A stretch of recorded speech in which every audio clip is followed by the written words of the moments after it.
যুব সম্প্রদায়ে তো একটা আলাদা অনুভূতি দেখা যাচ্ছে, ব্যাপক সাড়া পড়েছে, কি বলবেন? মমতা ব্যানার্জিকে বাংলায় সবাই মা বলে কেন, দিদি বলে কেন? কেন বলেন যে তিনি বাংলার রক্ষাকর্ত্রী? এই জন্যই তো উনি যুবকদের চোখের জল দেখেছেন, বুকের যন্ত্রণা শুনেছেন, বাংলার গ্রামে গ্রামে ঘুরেছেন, গঞ্জে ঘুরেছেন, শহরে ঘুরেছেন, তাকে নাড়া দিয়েছে। আমাদের নেতা অভিষেক বন্দ্যোপাধ্যায় দেখেছে যুবকদের কি কষ্ট।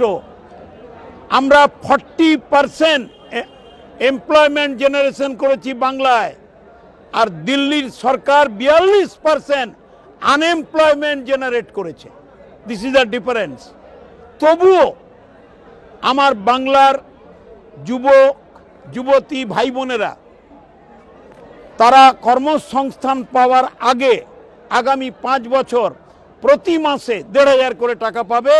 এপ্রিল মাসে তাদের ব্যাংক অ্যাকাউন্টে 1,500 করে টাকা প্রতি মাসে ঢুকে যাবে।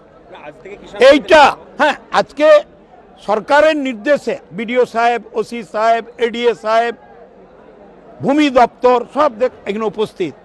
কি আমরা করছি?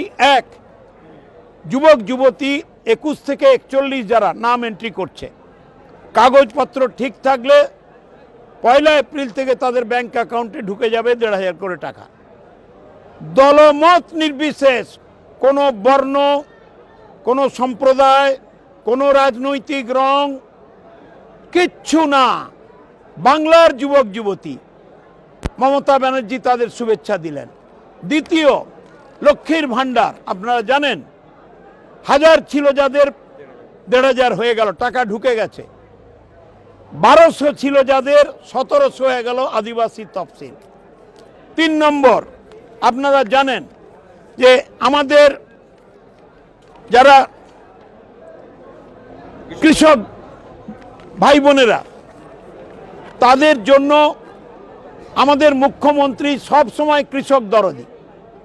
তিনি এবারে ঘোষণা করেছেন সরকারি ডিপ টুয়েল, সরকারি স্যালো টুয়েল, সরকারি গুচ্ছ প্রকল্প, সরকারি RLI রিভার লিফট ইরিগেশন, তাদের কোনো টাকা দিতে হবে না।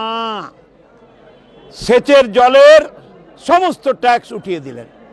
এর আগে 2013-তে ক্যানেলের জলের ট্যাক্স তুলে দিয়েছিলেন। এর আগে উনি মিউটেশন ফি তুলে দিয়েছেন কৃষকদের, খাজনা তুলে দিয়েছেন, কনভার্সন চার্জ তুলে দিয়েছেন। কৃষক বন্ধু 5,000, 5,000, 10,000 দিচ্ছেন, সবঙ্গে 97,000, এখন 98,000 বোধ হয়, 98,000 কৃষক ফ্যামিলি পাচ্ছে। এবার উনি আরেকটা দিলেন ভূমিহীন কৃষক জনমজদুর ভাই বোনেদের 2,000 দুবার 4,000 টাকা পাবে। একটু হাতে পাওয়া। দিল্লির সরকার 100 দিনের কাজের টাকা দেয়নি, 3,500 কোটি টাকা পেমেন্ট করেছেন। আন্দোলন করেছেন অভিষেক ব্যানার্জি, আন্দোলন অবস্থানে বসেছেন মুখ্যমন্ত্রী, হাইকোর্ট বলেছে, সুপ্রিম কোর্ট বলেছে, বিজেপি দেয়নি, কেন্দ্রের সরকার দেয়নি।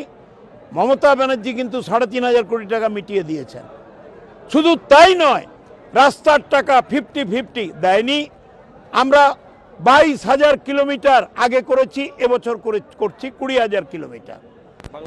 বাংলার বাড়ি আগে হয়েছে 12,36,000, এবার হচ্ছে 20 লক্ষ। সবঙ্গে 17,000 বাড়ি, গতবারে হয়েছে 10,000, এবারে 17,000, 27,000। এই যে গরিবদের মুখ্যমন্ত্রী, কৃষকদের মুখ্যমন্ত্রী, যুবক যুবতীর মুখ্যমন্ত্রী, ভূমিহীন কৃষকের মুখ্যমন্ত্রী, বর্ণ নাই, সম্প্রদায় নাই, রাজনীতির রং নাই, সবটাই।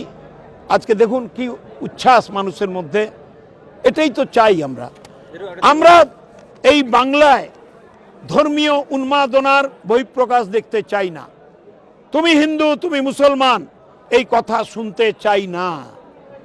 গন্ডগোল লাগাবো আমরা দেখতে চাই না। আমরা শান্তি চাই, ভালোবাসা চাই, মর্যাদা চাই, সম্মান চাই, উন্নয়ন চাই।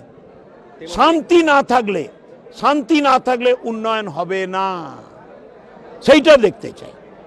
এবং আমরা যে কোনো মূল্যে আমি পুলিশ আধিকারিকদের অনুরোধ করেছি, বিডিও সাহেবকে অনুরোধ করেছি, এগ্রিকালচার এডিএকে অনুরোধ করেছি, ভাই শান্তি বজায় রাখুন। আমার কোনো দোষ থাকলে আমাকে বকুন, আমার ছেলেরা, আমাদের দলের ছেলেরা যদি কোনো বিশৃঙ্খলা করে শাস্তি দিন, কিন্তু ধর্মীয় উন্মাদনা সৃষ্টি করে কোনো রাজনৈতিক দল মেদিনীপুরকে, সবংকে, পিংলাকে গণ্ডগোল পাকাবে, আমরা বরদাস্ত করব না।